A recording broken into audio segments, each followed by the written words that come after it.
이번 국감 때 이제 코로나로 인한 격차 해소가 가장 중요한 시대 정신이라고 생각했습니다. 교육 평등과 보편적인 안전 문제, 두 번째로는 대다수의 청년들이 맞닥뜨리게 될 노동 문제를, 마지막으로 학교의 변화는 너무 느리다. 좀 투명해질 필요가 있겠다.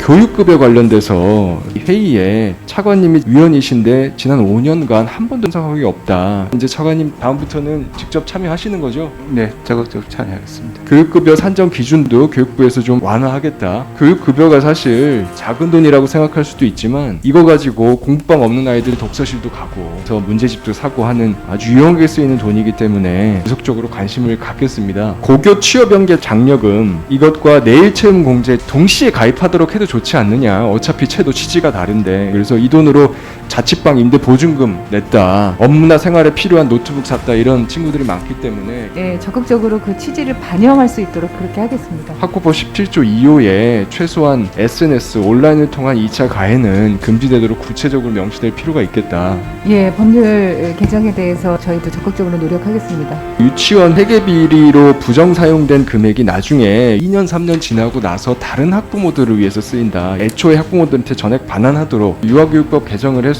관련된 근거 신설을 하도록 하겠습니다. 법 개정이 되면 시행령 준비하도록 하겠습니다. 산재 관련돼서 이번에 여수 해양과학고 사건 하나는 근로기준법이나 산안법에서 이 학생들을 보호하지 못하고 있었던 부분, 그것들을 보호하는 범위로 포섭하는 것. 예를 들면 지금 근로기준법상으로는 만 18세 미만이면 잠수 못하게 돼 있는데 지금 현장 실습생이다 보니까 근로기준법 적용이 직접 안 되잖아요. 이걸 적용되도록 바꾸는 거예요. 이게 하나가 있고요. 근로기준법이나 산안법을 다 지켰다고 하더라도 이 지침 자체를 위반한 거에 대한 페널티도 있어야 됩니다. 더 이상 이런 일이 생기지 않도록 그렇게 임하도록 하겠습니다. 직업계고 전반적으로 교원 추모 문제가 심각합니다. 장관님 임기 남으신 기간 동안에 꼭 이거 플랜을 만들어 놓고 가셔야 됩니다.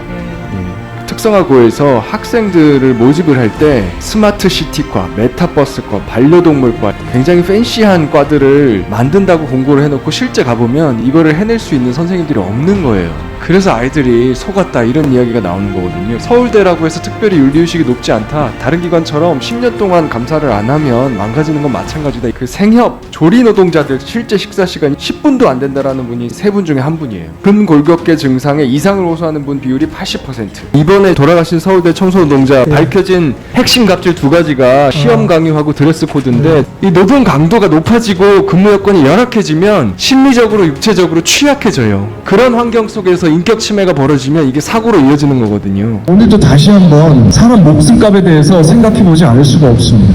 누구는 국회의원 아들이라고 산재 위로금 50억씩 받아가는데 누구는 지금 10,000원도 안 되는 인건비 아낀다고 코로나로 폭증한 그 물량 혼자서 감당해내다가 휴일까지 근로하고 그 7일 근무 몇 주씩 연속으로 하고 그러다가 조용히 죽어가야 되는 이 상황, 과연 대한민국 사람들의 목숨값을 공정하게 대우하고 있는 구조인가. 그러고 나서도 산재 인정받기 위해서 앞으로 또 싸워야 되고, 현장에서 청소 노동자분들이 어떤 증언을 하거나 어떤 행동을 했다는 것으로 불이익을 받지 않을까 굉장히 불안해하고 계세요.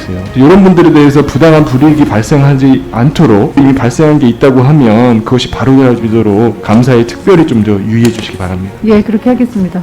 모든 국립대학교에 지금 급하게 청소노동자 휴게실을 만드시면서 이 금지되는 샌드위치 패널로 막 지어놓으신 상태예요. 지금 청소노동자들의 안전 위해 요소에 대해서요 심층 조사를 좀 하셨으면 좋겠어요. 왜냐면 다른 데보다 너무 많으니까 7배잖아요.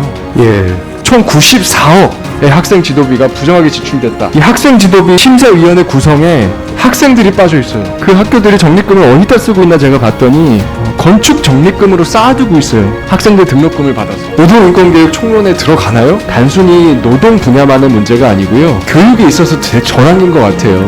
노동교육, 생태교육, 그리고 성교육도 마찬가지고요. 소방차가 못 들어가는 학교들이 있어요. 점검했던 학교들 리스트로 자료 제출 여부를 했는데 답이 리스트가 없다고 왔어요. 평가가 있었어야 되는데 없었다고 하면은 그 교육감님이 그거 지적하셔서 제대로 관리했는지 확인하셔야죠. 이건 관리가 아니에요. 이렇게 생각하시고 계시면요, 2021년에도 대구 13명 또 이럴 수 있어요.